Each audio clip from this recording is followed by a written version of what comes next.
वहां बोलने की छटा कुछ और ढंग की हो है, देखने की छटा कुछ और ढंग की हो है, शादीशुदा की कुछ देखने की छटा में भी कुछ परिवर्तन आ जाते हैं। तो ऐसे कई सारे चेंजेस तो आने हैं, वो अपन देख सकें, रजिस्टर कर सकें उन चेंजेस को।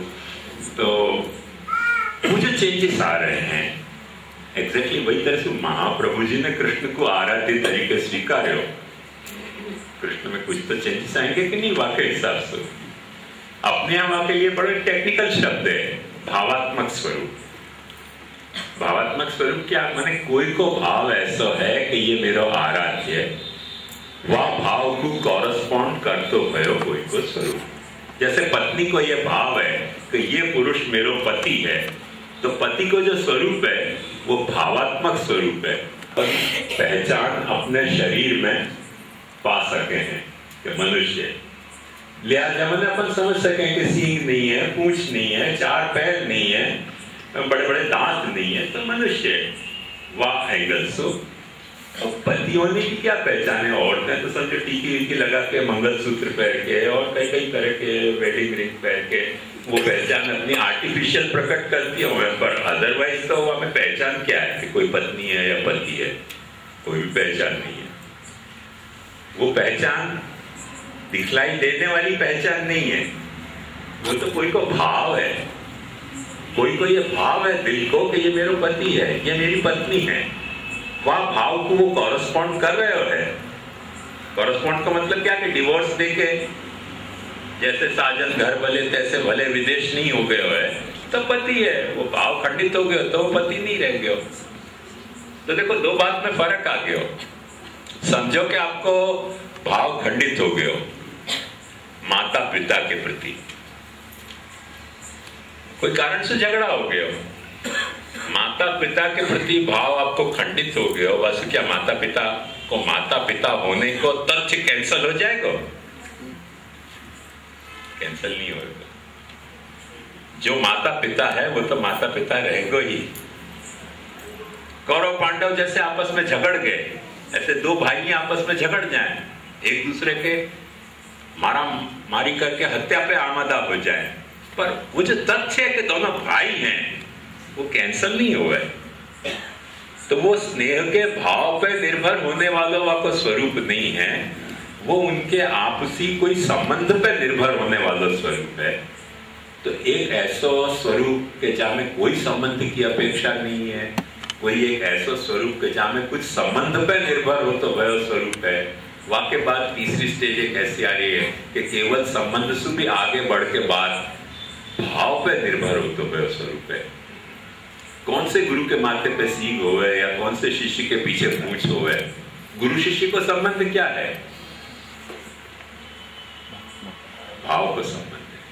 अपन एकलव्य की कथा में जाने हैं कि वहां तो द्रोणाचार्य स्वयं भी नहीं हते, खाली मूर्ति बैठा ही थी, और वह को भाव हतो कि द्रोणाचार्य मेरो गुरु है, और वह भाव के कारण एकलव्य को अर्जुन सु अच्छो तीर चलाना आयो। तो अपन समझे कि भावात्मक जो स्वरूप है वह को कोई रोल नहीं है। भावात्मक स्वरूप तो आदमी की फैंटेसी है या इमेजिनेशन है, नहीं, ये गलत ख्याल में मत रहो। भावात्मक स्वरूप को भी बहुत बड़ा रोल है अपने आपसी व्यवहार में। और एक सामान्य बात समझो, ये दुनिया के जितने भी देश हैं, जितने भी राष्ट्र हैं, ये सब भावात्मक है। ऑस्ट्रेलिया जैसा तो कोई देश होगा जो चारों तरफ से कटे हो छटे हो, समुद्र के भीतर हो कि जाको कोई सु रिलेशन नहीं हो। अपन जाने अच्छी तरह से कि कोई वक्त अपनो हिंदुस्तान अफगानिस्तान तक हतो, अफगानिस्तान जो है वो अलग चले हो गए, अफगानिस्तान हो गया। महाभारत की आप कथा पढ़ो तो आपको अच्छी तरह से पता चलेगा कि जो गांधारी थी वो कंदहार की थी, जहाँ तालिबान हो रहे हैं आज की तारीख में। शकुनी मामा गंधार देश को राजा तो जहाँ के तालिबान है आज के, तो वो अफगान वक्त हिंदुस्तान में है, तो अब वो अफगानिस्तान हो गया। अफगानिस्तान और हिंदुस्तान को डिवाइड करने वालों एक हिंदू कुश पर्वतमाला और है, आपको शायद पता नहीं होगा हिंदू कुश का मतलब क्या है। हिंदू कुश माने जहां हिंदू को काटे जाए, ऐसी पर्वतमाला।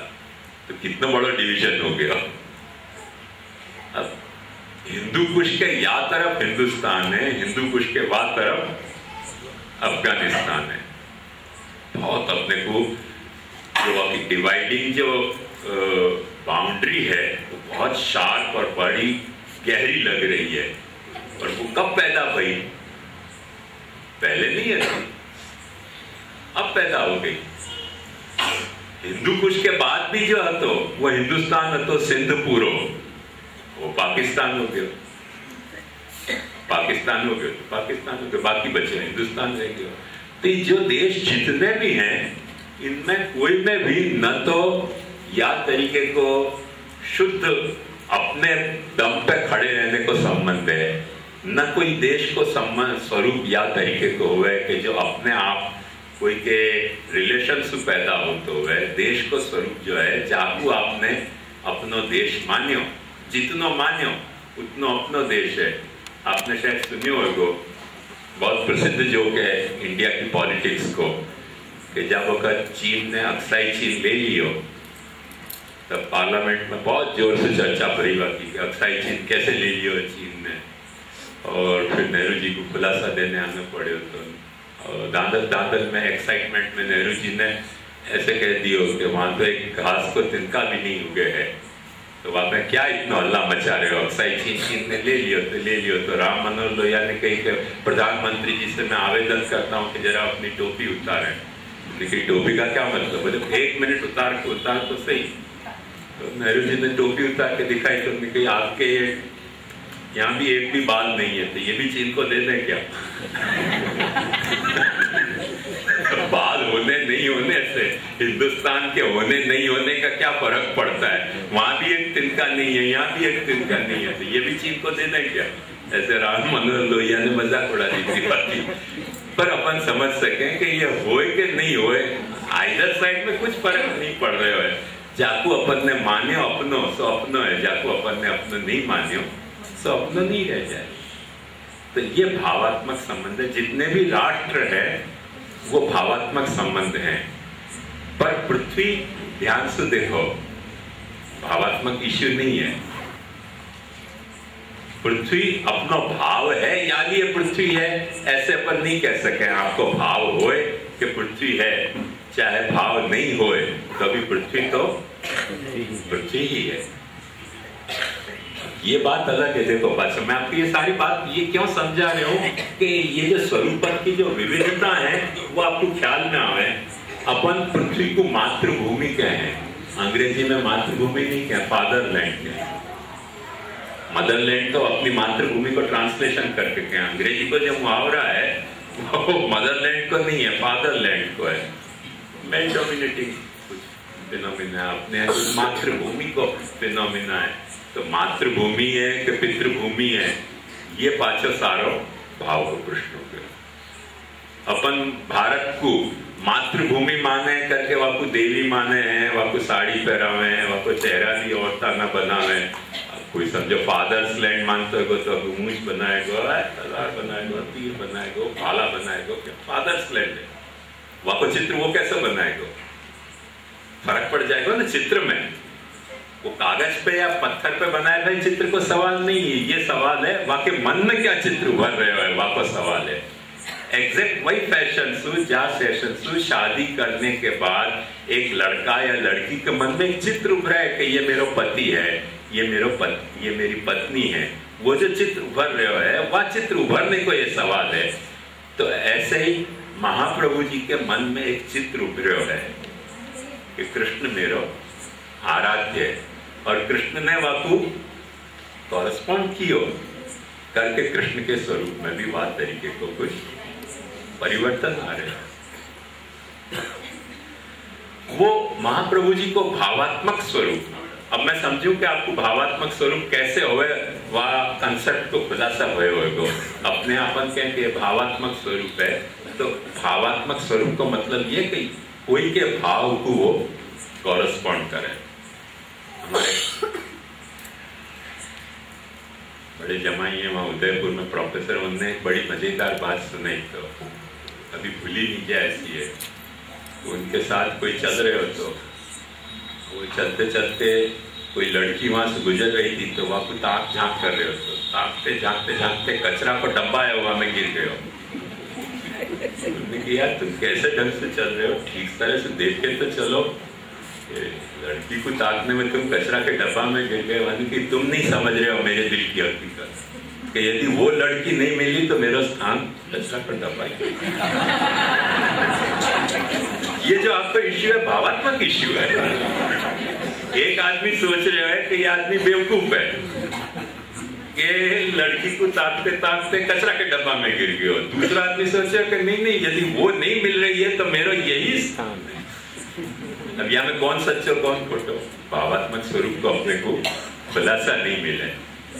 महाप्रभु जी ने कृष्ण के स्वरूप में ये हकीकत देखी कि मल्लानाम अशनी नृणाम निरावर स्त्रीणाम स्मरो मूर्तिनाम गोपानाम स्वजनो सताम क्षितिभुजाम शास्ता स्वपित्रो शिशो मृत्युर्भोजपते विराट विदुषाम तत्वं परम योगिनाम वृष्णीनाम परदेवते विदितो रंगंगतस्साग्रज। पहलवान जब उनको देखते थे कृष्ण को तो उनको लगता था कि कोई बिजली चमकती भाई जमीन पर उतरी आई है। मल्ला नाम अशनी नृणाम नरवर, राजा ने जब उनको देखो तो उनको लगे कि नहीं नहीं ये तो कोई राजा है। स्त्रीणाम स्मरो मूर्तिमान, स्त्रियों ने देखो तो उनको लगे कि ये तो साक्षात कामदेव प्रकट हो गए हैं। गोपानाम स्वजना, गोपन को ये सब नहीं लग रहे, तो गोप लोग तो समझ रहे थे कि हम जैसे ग्वाल हैं ऐसे ये भी एक ग्वाल है। गोपानाम स्वजनो पर असताम क्षितिभुजाम, जो दुष्ट राजाएं हते उनको लगे कि नहीं हम राजा हैं और हमको दंड देने वाला ये कोई सम्राट आ गया है यहाँ। असताम क्षितिभुजाम शास्ता, और वही माता पिता वसुदेव देव की देख रहे थे, उनको लगे कि बेचारे बालक को ये कहां जो चक्कर में फंसना पड़े कंस के सामने। स्वपित्रो शिशो, और माता पिता जब ये सोच रहे थे तब कंस क्या सोच रहे हो, तो कंस ये सोच रहे हो मृत्युर्भोजपते, कंस को लग रहे थे कि तो मौत आई सामने। अब कृष्ण की वास्तविक हकीकत क्या, तो पची साचुषों, ये प्रश्न तो पैदा होगा ना कि तो कृष्ण की हकीकत क्या, वो कैसे हो तो क्या हो। वो पुलिस को इन्वेस्टिगेशन खाता को डिस्क्रिप्टिव माने वर्बल डिस्क्रिप्शन के आधार पर चित्र बना हुआ है, तो कैसा चित्र बनानो, या को कैसा चित्र बनानो कि कोई को वो बिजली लग रहा है, कोई को वो मौत लग रहा है, कोई को वो बच्चा लग रहा है, कोई को पहलवान लग रहा है, कोई को दुष्ट लग रहा है, कोई को कुछ लग रहा है, कोई चित्र बनाए तो बनाए कैसे। पर क्यों चित्र नहीं बन पा रहे हो, वहां को मूल कारण यह है कि वहां में अनेक व्यक्ति के अनेक भावन को कॉरेस्पॉन्ड करने की प्लास्टिसिटी है। ये प्लास्टिसिटी हो है ना, वहां को जैसे मोल्ड करना है वैसे अपन मोल्ड कर सके, वह तरीके की वहां में प्लास्टिसिटी है। तो जो व्यक्ति जा भाव से वह को देखना चाहे वह भाव को तरह से वाको दर्शन हुए है। ये रहस्य महाप्रभु जी ने देखो, तो महाप्रभु जी को let me try, let me try. जब इतना वो सबके भाव को अनुसरण कर रहे हो तो मैं वहां को अपना आराध्य बना के क्यों ना देखो, जो इतना भावानुसारी है तो मेरा कुछ एक भाव है, मेरा कुछ एक भाव है, वह भाव के अनुसार मैं वहां को अपना आराध्य बना के क्यों ना देखूं। और महाप्रभु जी ने या के लिए आज्ञा करी कैसे अंतःकरण मद्वाक्यम सावधानतया शृणु कृष्णात् परम नास्ति दैवम वस्तुतो दोषो रचितम। उनने एक भाव स्थापित किया कि मेरे लिए कृष्ण जो है वो सर्वमार्गेषु नष्टेषु कलौ च खलधर्मणि पाषण्ड प्रचुरे लोके कृष्णेव गतिर्मम प्राकृता सकला देवा गणितानंदकम बृहत् पूर्णानंदो हरिस्तस्मात् कृष्णेव गतिर्मम। उनने अपनो भाव स्थापित किया। जब भाव स्थापित कियो तो महाप्रभु जी को भावात्मक एक कृष्ण पाछो एक अलग फिनोमिना हो गया। एग्जैक्टली जो महाप्रभु जी के भाव को रिस्पॉन्स दे रहे है। मेरी बात समझ में आई ना आपके? नहीं समझ में आई तो आप जरूर प्रश्न पूछियो। वह भावात्मक स्वरूप, महाप्रभु जी को जो भावात्मक स्वरूप है, वह भावात्मक स्वरूप को एडिशनल फैसेट के साथ अपन वह कृष्ण को वो महाप्रभु जी अपने को ये कह के ठाकुर जी की सेवा पधराते थे कि मेरो सर्वस्व मैं तो को दे रहे हूं, इनको तू अपनो सर्वस्व कर जानिए। ये कृष्ण मेरो सर्वस्व है और मैंने आपको अपना सर्वस्व माने है। शिक्षा श्लोकी में यही महाप्रभु जी आज्ञा कर रहे हैं, यदा बहिर्मुखायं भविष्यति कथंचन तदा काल प्रवास का देव चित्ता देवपुत सर्वथा भक्षयिष्यति स्म न लौकिकं प्रभु कृष्णो मनुते नैव लौकिकं भावस्तत्राप्यस्मदीय सर्वस्वश्चैहिकश्च सह परलोकश्च तेनायं सर्वभावेन सर्वथा सेव्य सएव। ये महाप्रभु जी को भाव है।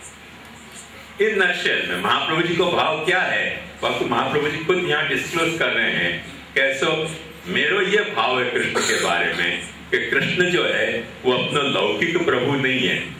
न लौकिक प्रभु कृष्णो मनुते नैव लौकिकम, या के लिए जो तुम्हारी लौकिक भावनाएं हैं, तुम्हारी जो लौकिक एक्सपेक्टेशंस हैं कृष्ण सु, वासु तुम कृष्ण को ट्रीट मत करियो। मनुते नैव लौकिकम, तो तुम्हारा भाव क्या है? तो महाप्रभु जी के भावस्तत्राप्यस्मदीय सर्वस्वश्चैहिकश्च सह। लौकिक कहने से अपन वाकु कोई एक पिंजरा के भीतर पूर रहे हैं। कौन सा पिंजरा? कि ये मेरी लौकिक कामना पूर्ति होवे तो तू मेरो ठाकुर, और ये मेरी लौकिक कामना पूर्ति नहीं होवे तो तू मेरो ठाकुर नहीं। जैसे लड़की इतनो दहेज लावे, एक टीवी भी लावे और एक मोटर भी लावे और ऐसे एक फ्रिज भी लावे, तो मेरी पत्नी नहीं तो जलाओ आपको। ये जो है वो तो लौकिक भाव हो गया। पुराने जमाना में, आज तो लोगों को पता नहीं है, पर पुराने जमाना में या तो एक बड़ा मजेदार एक जेस्चर है तो कि जब हस्त मिलाप कन्यादान करवाते तो ये एक एक अंगुली के अलग अलग मीनिंग माने जाते थे। कि जैसे क्यों शादी कर रहे हो, ये प्रश्न उठे, बोले पुत्र हमको चाहिए तो एक उंगली, धन चाहिए तो दूसरी उंगली, घर में शांति चाहिए तो तीसरी उंगली। पर वहां ये खुलासा किया है कि कुछ भी नहीं चाहिए, पत्नी फॉर द सेक ऑफ पत्नी चाहती होए तो उंगलियां मत पकड़ो, आपको हाथ पकड़ो। तो पति को हाथ ऐसे रखो और कन्या को हाथ वाके हाथ में ऐसे दिए जाते और वो पूरा हाथ पकड़ते। तो जो पूरा हाथ पकड़ने को जो अंदाज है, पूरा हाथ पकड़ने को अंदाज है, अपन कृष्ण के उंगलियां नहीं पकड़ रहे हैं, कृष्ण को पूरा हाथ पकड़ रहे हैं कि सर्वस्वश्चैहिकश्च सह। कोई एक कामना की पूर्ति के लिए अपन कृष्ण को अपना आराध्य नहीं मान रहे हैं।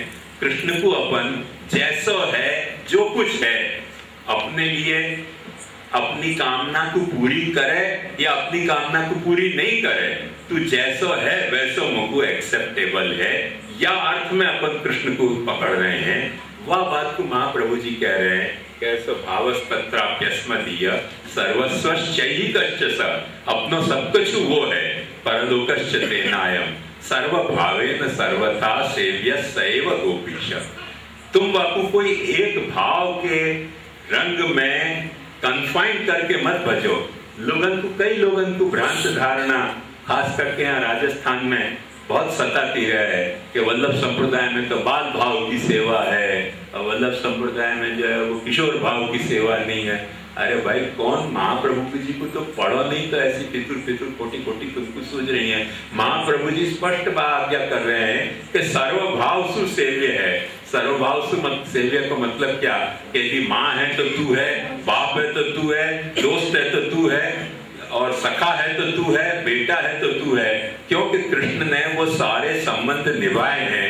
वो कोई को बाप है तो कोई को बेटा है, तो कोई को भाई है, तो कोई को गुरु है, तो कोई को शिष्य है। अरे यहाँ तक संबंध निभाए है कि यदि तुम्हारे को इच्छा होए कि तुम्हारा माखन चोर है तो वो चोर भी है, और तुम्हारे को धर्म उपदेश सुनना है तो गीता को उपदेश भी देगा चोरी करना महापाप है। ये आपको क्या इलाज, ये आपको क्या इलाज बोलो? जब ये प्रश्न उठे कृष्ण के बारे में तो भाई क्यों माखन चोरियो, तो वहां में यही उन्होंने खुलासा दिया कि एक्चुअली मैंने माखन खाने के लिए नहीं चोरी, क्योंकि माखन तो नंद यशोदा के घर में भी है। तो पर वाह गोपी को ये देखने की इच्छा आती कि माखन चोलते वक्त जाके मुखार पे कैसे शैतानी के भाव आवे हैं। तो ठीक है, ऐसा भाव है तो चोर के बताएंगे माखन, चलो माखन भी चोरेंगे। और बच्चे कोई पूछे कि क्या करना, बोले शेवड़ी करना महापाप है, वो भी उपदेश दे रहे हो।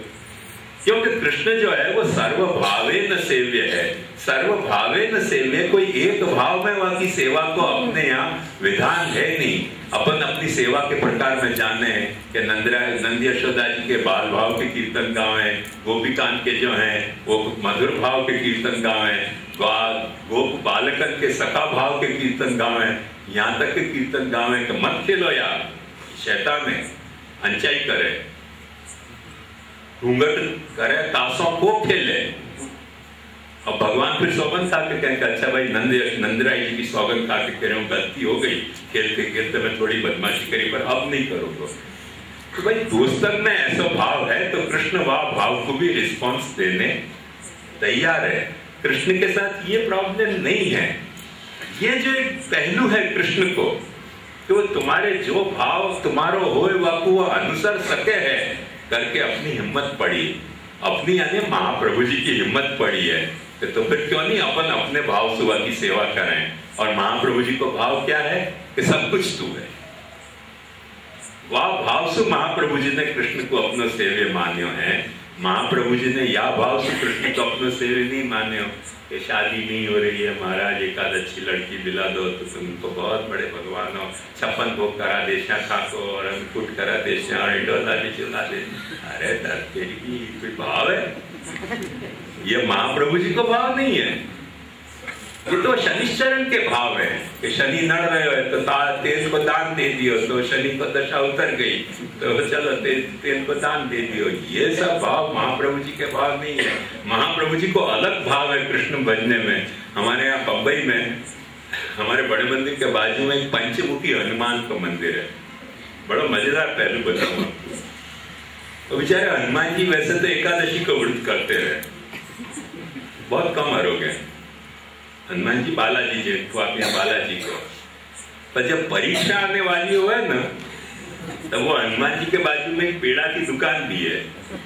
तो जितने परीक्षार्थी हैं वो पेड़ा को डब्बा लावे और वो हनुमान जी की बेचारे की तकलीफ है तो उनको मुखार में कितना बड़ा है तो डब्बा को डब्बा मुखार में ठूस के जाए तुम्हारा नंबर अच्छे दिला दीजिए।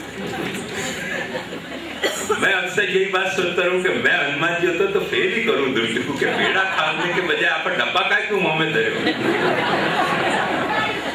वो धांधल इतनी हो है ना मन में उनके परीक्षा में पेपर लिखवे जाने की कि वह वक्त उनको ये कुछ नहीं होता हुआ कि भाई पेड़ा भोग खवा रहे हैं माँ हनुमान जी को परीक्षा में पास होने के लिए तो डब्बा में से खोल के 2-4 पेड़ा मुंह में धर दो। वो नहीं, हनुमान जी के नाम पे आपको पेड़ा का डब्बा खरीद हनुमान जी का वो ये होता है कि मैं हनुमान जी हो तो काश तो सबको फेल कर दो, पास तो अच्छे नंबर आए तो भी फेल कर देते। तो ये क्या है कि ये जो भाव है परीक्षा आवे वक्त हनुमान जी के मुखारविंद में पेड़ा पाप डब्बा गड़का नो, ये भाव महाप्रभु जी को भाव नहीं है। ये तो चालू खाता के भाव है, वहां में कोई बुराई नहीं है, पर ये अपना भाव नहीं है। कृष्ण को अपन या भाव से नहीं भज रहे हैं। वंस एंड फॉर ऑल अपने को या बात को क्लियर कट कन्विक्शन होना चाहिए तो अपन महाप्रभु जी की बात समझेंगे। वह बात को समझाने के लिए महाप्रभु जी ने अपने को कही कैसे भावस्तत्राप्यस्मदीय सर्वस्वश्चैहिकश्च स परलोकश्च तेनायम सर्वभावेन सर्वथा सेव्य सैव गोपीश। वाको अपना सर्वस्व मान के सेवन करो, ये कामना पूरी करेगो, ये कामना पूरी करेगो, ये कामना पूरी करे, ये तो सौदा है, ये भक्ति का है, ये तो सौदा हो गया।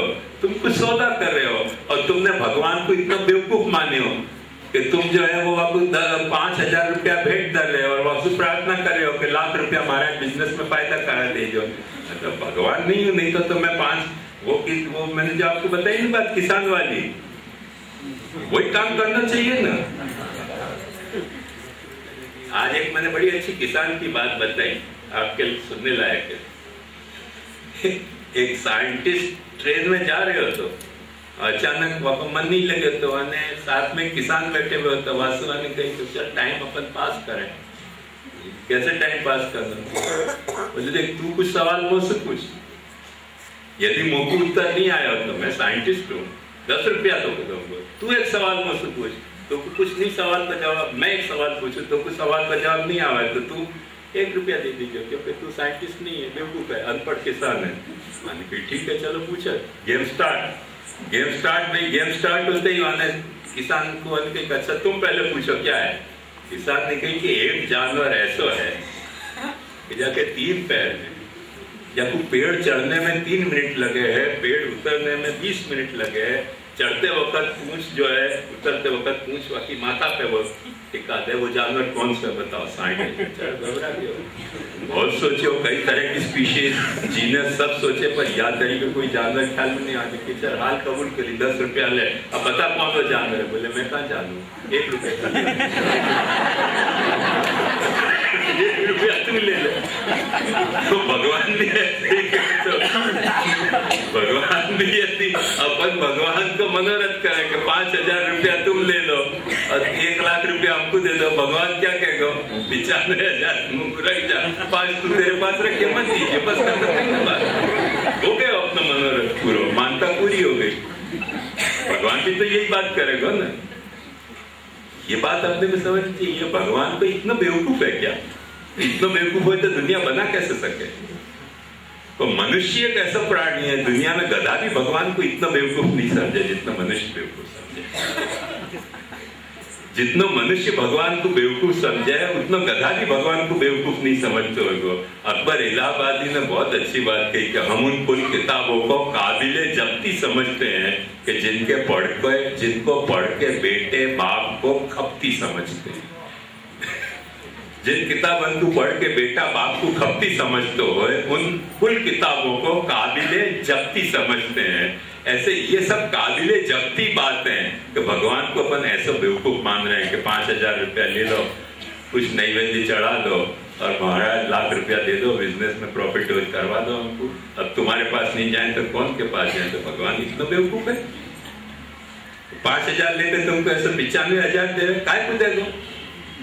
भगवान स्पष्ट कहेगो कि 95,000 तू दे दे, मुझको 5000 मत दीजिए, चल 1 लाख का सौदा पट गया। क्या रहस्य को समझो। महाप्रभु जी को भाव याद तरीके को नहीं है। भावस्तत्राप्यस्मदीय सर्वस्वश्चैहिकश्च स परलोकश्च तेनायम सर्व भावेन सर्वथा सेव्य सैव गोपीश विधास्यत्यखिलम विना। या विश्वास के साथ तुम भगवान को भोजन करो। ये महाप्रभु जी समझाने के लिए हर वक्त 84 वैष्णव की वार्ता पढ़ो तो आपको समझ में आएगा कि मैं मेरो सर्वस्व तो को पधराए गयो हूं, इनको तू अपनो सर्वस्व करी जानिया। तो ध्यान से देखो कि एक अपने सेव्य के कृष्ण सेवा सदा कार्य, मूल अपना प्रिंसिपल स्टेटमेंट, प्रिंसिपल प्रपोजिशन अपना यह है कि कृष्ण सेवा सदा कार्य।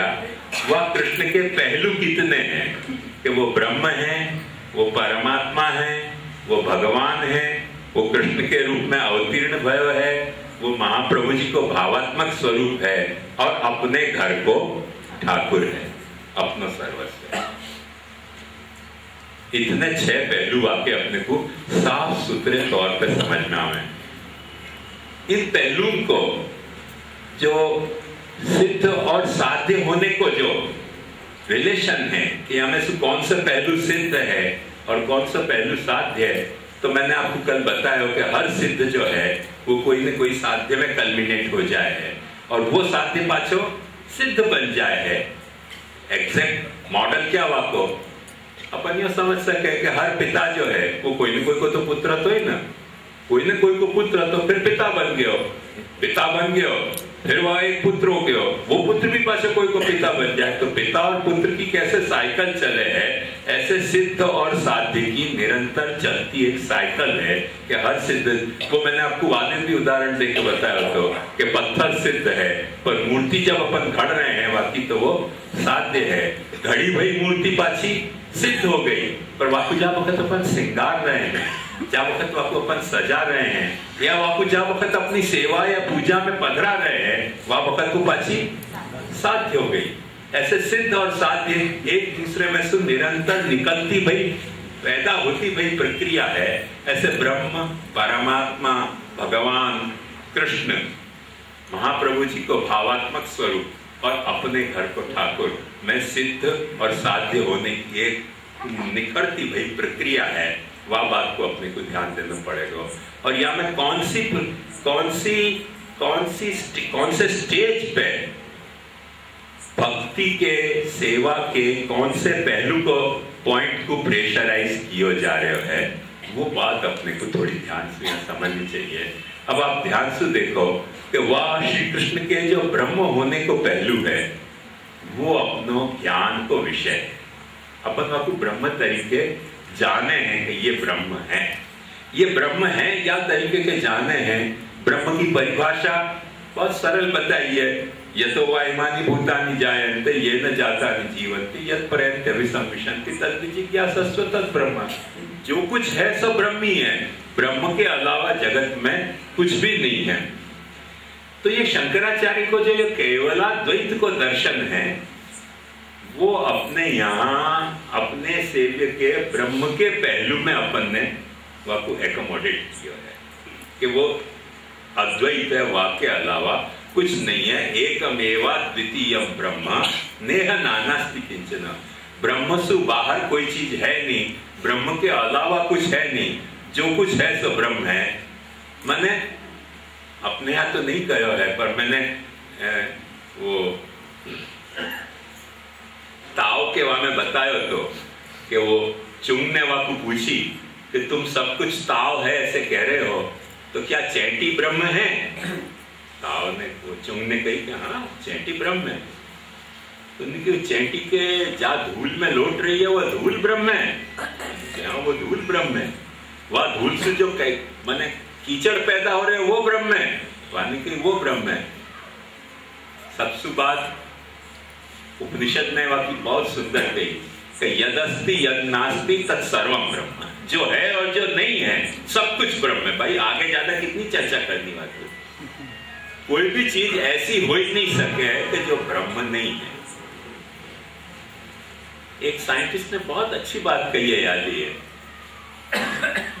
वो साइंटिस्ट क्या है, बाबा मैं गॉड को मानूं, तो मैं आपको गॉड नहीं कहूं, नेचर कहूं। I don't call him God, I call him nature. अपन भी कह सके वह साइंटिस्ट को, we also believe in nature, but we don't call it nature, we call it God. हम भी नेचर को मान रहे हैं, हमने कब नेचर को इनकार किया, पर हम नेचर को नेचर नहीं कह के गॉड कह रहे हैं। और यही हॉलैंड को बहुत बड़ो फिलोसोफर भया है बारूक स्पिनोजा, वाने गॉड को नाम ही नेचुरा नेचुरूटा रखे है कि नेचर को भी नेचर यदि कोई है तो वो गॉड है। नेचुरा नेचुरोता, भगवान जो है वो नेचर को भी नेचर है। सत्य से सत्यम भूत सत्य नेत्रम, ऐसे नेचर को नेचर यदि कोई है तो गॉड है। तो अपन भी वो नेचर को मान रहे हैं, क्यों नहीं मानेंगे नेचर को? प्रकृति पुरुष सर्व सब कुछ ब्रह्म है। अपन प्रकृति को भी ब्रह्म मान रहे हैं, अपन पुरुष को भी ब्रह्म मान रहे हैं, सब कछु को अपन ब्रह्म मान रहे हैं। पर अपन वाकु प्रकृति को प्रकृति नहीं कह के भगवान कह रहे हैं। अपन जो है वो पुरुष को भी ब्रह्म मान रहे हैं, वो पुरुष को पुरुष नहीं कह के पुरुष को भगवान कह रहे हैं। अपनी दृष्टि की ये खासियत समझो कि पीपल जैसे एक छोटे पेड़ को जाको अपन काट सके हैं, जो हवा में टूट सके है, जो भूकंप में गिर सके है, जो ऐसे सूखा में सूख सके है, वह पीपल को भी अपन पीपल नहीं कह के विष्णु कहे हैं। वट को अपन वट नहीं कह के शिव कहे हैं। जो ये जो शमी वृक्ष है वह को शमी नहीं कह के अपन अग्नि कहे हैं, क्योंकि अपनी एक धारणा है कि अपन जल को जल नहीं कह के वरुण देव कहे हैं, अग्नि को अग्नि नहीं कह के अग्निदेव कहे हैं, पृथ्वी को ऐसा अपन भूतल नहीं कह के पृथ्वी माता कहे हैं। ये अपनी एक ब्राह्मणिक दृष्टि है। बात तो वही है ना, बाप की औरत को के माँ को, फर्क क्या पड़ेगा? बाप की औरत कह रहे हो तो कोई फर्क हो गया क्या? पर अपन आपको बाप की औरत नहीं कह के माँ कह रहे हैं। नेचर को अपन नेचर नहीं कह के ब्रह्म कह रहे हैं। या रहस्य कुछ समझो। वो साइंटिस्ट क्यों कह रहे हो कि हम गॉड में माने हैं, पर हम गॉड टू गॉड नहीं कह के नेचर कह रहे हैं। अरे तो कोई चिंता की बात नहीं है, हम भी नेचर को मान रहे हैं, पर हम नेचर को नेचर नहीं कह के गॉड कह रहे हैं। ये आत्मविश्वास अपने में होना चाहिए। फिर कौन क्या आर्ग्यूमेंट कर सके? कोई कुछ आर्ग्यूमेंट नहीं कर सके। सर्वम खलु इदं ब्रह्म, सब कुछ ये ब्रह्म है। पर वो ब्रह्म को अपन जाने तो परमात्मा अपने को अवेलेबल हो। अपने को ब्रह्म को जानने के लिए सातवें आसमान पे जाने की जरूरत नहीं है। ये सब कुछ ब्रह्म है। यही भी अपन को कभी संकोच नहीं भयो कि पत्थर में भगवान को पूजने में अपने को पत्थर पूज रहे हैं कि भगवान को पूज रहे हैं। अरे भाई साफ सुथरी तौर पे बात समझो, अपन पत्थर को भी तो ब्रह्म मान रहे हैं। कई लोगों ने ऐसे समझो कि इनकी पत्थर की मूर्ति तोड़ देंगे तो भगवान टूट गए। हमसो एक ने कही दिल्ली से मथुरा से बंबई आ रहे थे तो एक ने हमको कही कि महाराज तुम कौन हो, क्या हो?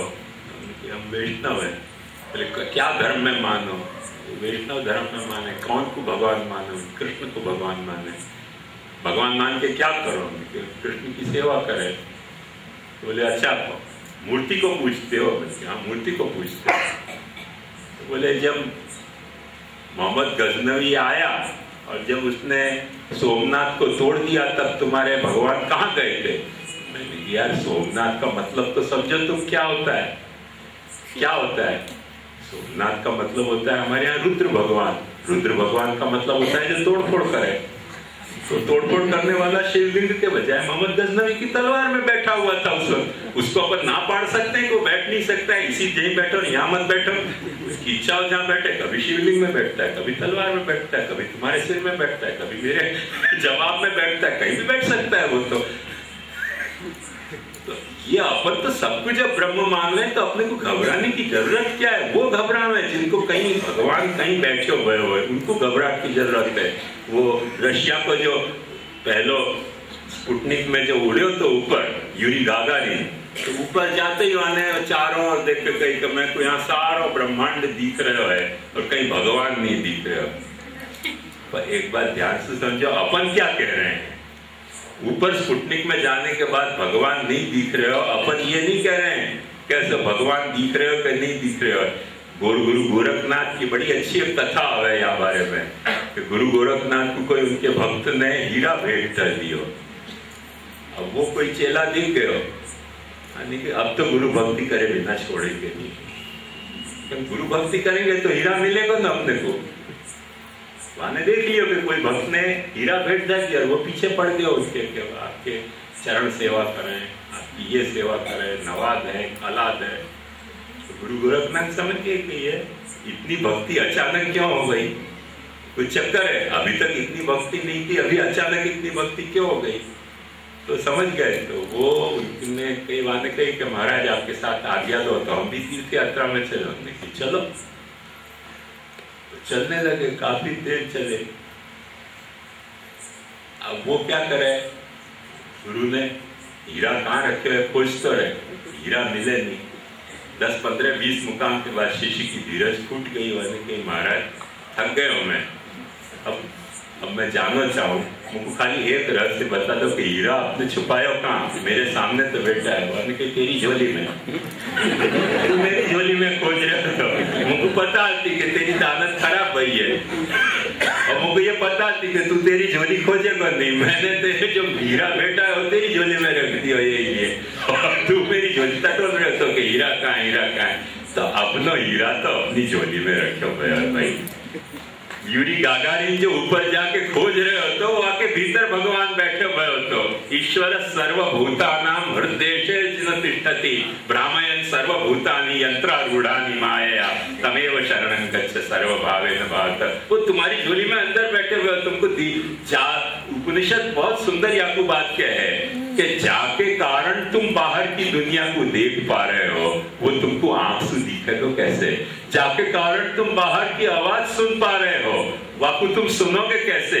जाके कारण तुम बाहर के स्वाद ले पा रहे हो, वाको तुम स्वाद लोगे कैसे? वो तो तुम्हारे भीतर बैठ के सारी शक्ति को जगा रहे हो है। ध्रुवजी ने यही है, बहुत एक गजब की बात कही, योन्तः प्रविश्य ममवाचि इमां प्रसुप्तां संजीवयत् अखिल शक्ति धर स्वधाम्ना।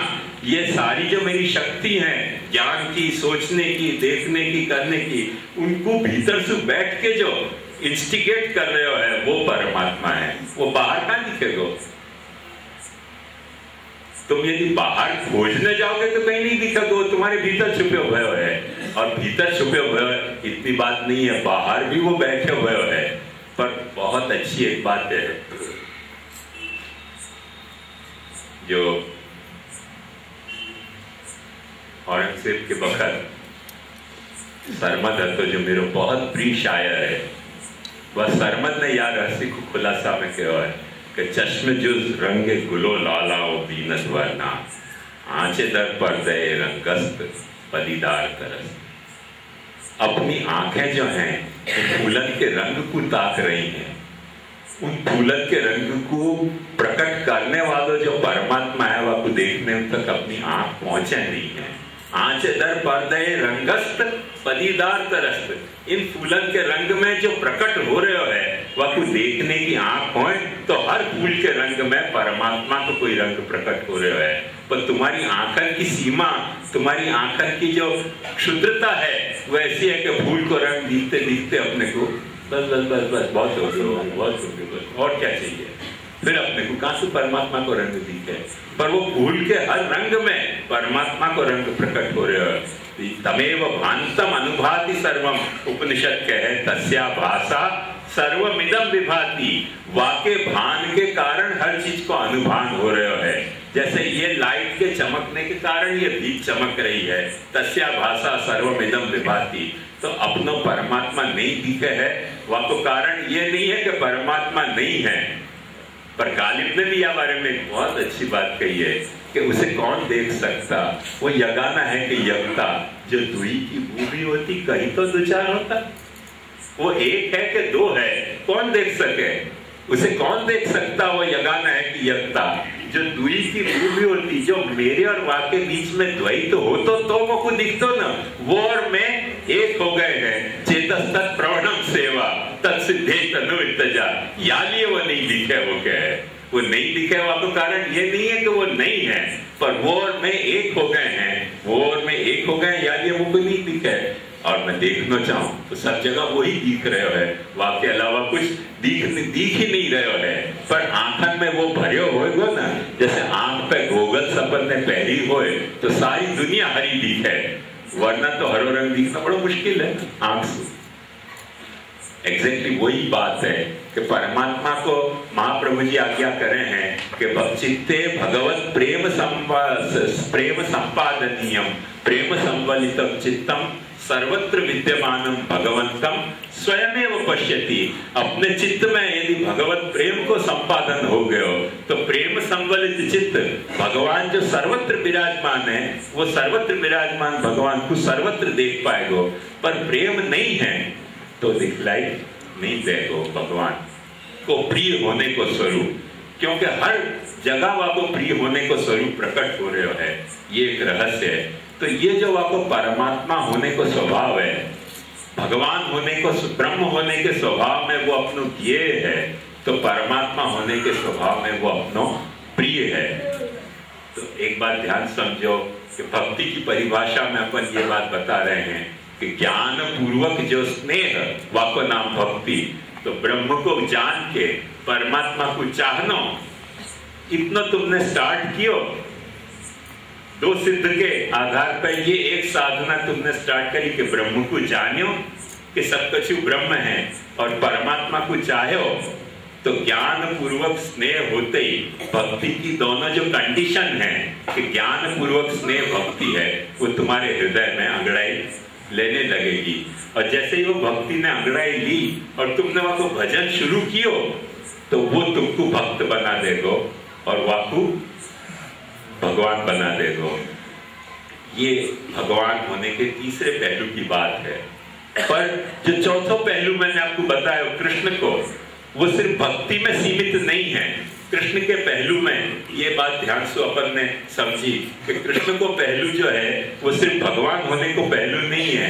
भगवान तो अपने जैसो है वैसो है, अपने भजन के कारण वो भगवान हो रहे हो वो कथा दूसरी है, पर वो जैसो है ऐसो है। पर कृष्ण में एक एडिशनल फैक्टर है, और वो फैक्टर क्या है? वाको प्लास्टिसिटी को, कि जैसो तुम्हारो भाव है वह तरीके को वो अपने आप को ढाल सके है। ये यथा माम प्रपद्यन्ते तांस तथैव भजाम्यहम् मम वर्तमानुवर्तन्ते मनुष्या पार्थ सर्वश। तो तुम्हारे भाव के अनुरूप वो जब वक्त तुमको ढाल सके है, वो सामर्थ्य कृष्ण की देखी महाप्रभु जी ने, तो महाप्रभु जी को भी दिल लाचार हो गया, तो फिर अपने को भी ट्राई करना चाहिए, कोई भाव अपने को भी वह कृष्ण में स्थापित करना चाहिए। और वह भाव को स्थापित करने के कारण महाप्रभु जी ने अपना भाव प्रकट या तरह से स्थापित किया कि अच्छा तो तू मेरो सर्वस्व है, तो तू मेरो सर्वस्व है, मैं इनको अपना सर्वस्व करी जानत हूँ, तू इनको अपना सर्वस्व करी के मानियो। अपना सर्वस्व मान के वह ठाकुर को अपन घर में पधरा में, तो अपनी भक्ति की जितनी भी डूज और डू नॉट्स हैं अपने आप सिद्ध हो जा रही हैं। और इन पहलुओं को समझे बिना अपन जब वक्त सेवा करेंगे तो या तो अपन कुछ क्रिया कर रहे हैं या तो अपन कुछ और उटपटांग काम कर रहे हैं। बड़ी एक प्रसिद्ध बात है और मजेदार माने हास्यास्पद बात है कि कोई एक बहुत अप्रसी हते, वो अपने ठाकुर जी को शालिग्राम जी को भोग धरने के लिए सामग्री सिद्ध कर रहे थे कोई पेड़ के नीचे, और अचानक एक कुत्ता ने वो सुगंध आई, तो वो कुत्ता वो रोटी है जो बना बना के रखी थी वो खाने के लिए आयो, 2-4 बार उसने हुश हुश कियो, वो भाग्य नहीं कुत्ता, क्योंकि कुत्ता भी भूखो, उसने ले शालिग्राम जी कुत्ता को ही मार दियो। शालिग्राम जी मारे कुत्ता को, कुत्ता बेचारा पै पै पै करके भागे कि भाई कौन तरह के भक्त आ गए ये शालिग्राम जी से हमारी पिटाई कर रहे हैं, लेकिन यहाँ खाने के मिलने की आशा नहीं है। तो ऐसे ऐसे उपद्रव भी हो सके भजन करने वाले के, नहीं हो सके ऐसी बात नहीं है। रोटी बना रहे थे शालिग्राम जी को भोग धरने के लिए, पर शालिग्राम जी को उपयोग किया कुत्ता को भगाने के लिए कि रोटी खा न जाए। तो भाई ये क्या उपयोग है? कौन सी तरीके को भगवान है, कौन सी तरीके को भोग है, कौन सी तरीके को भजन है?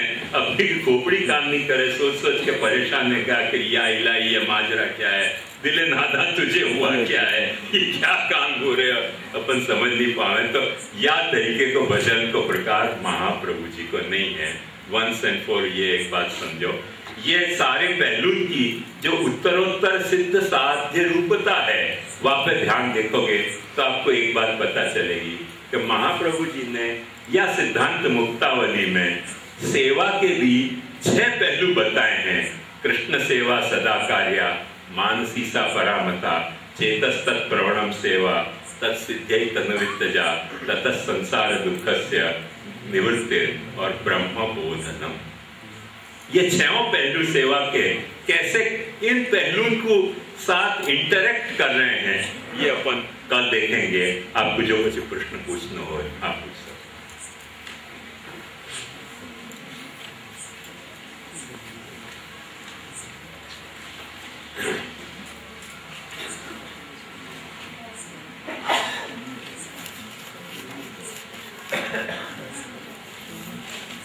जबरदस्ती पूछने की नहीं कह रहे हूँ, कुछ हो इच्छा पूछने की हाँ? कल किसी को रह गया तो मैंने कल के प्रश्न के उत्तर में ही सारा आज का प्रवचन किया। ब्रह्म परमात्मा भगवान घर के ठाकुर सर्वरूप में सेवा में संतुलन कैसे स्थापित हो? भाई यही प्रश्न का जवाब दियो कि नहीं दियो? कुछ और प्रश्न को दियो? मैं कोई झूठ बोलिया? मैं कोई को पढ़ तो बोलिया? अरे कोई ना भाई, कोई ना तो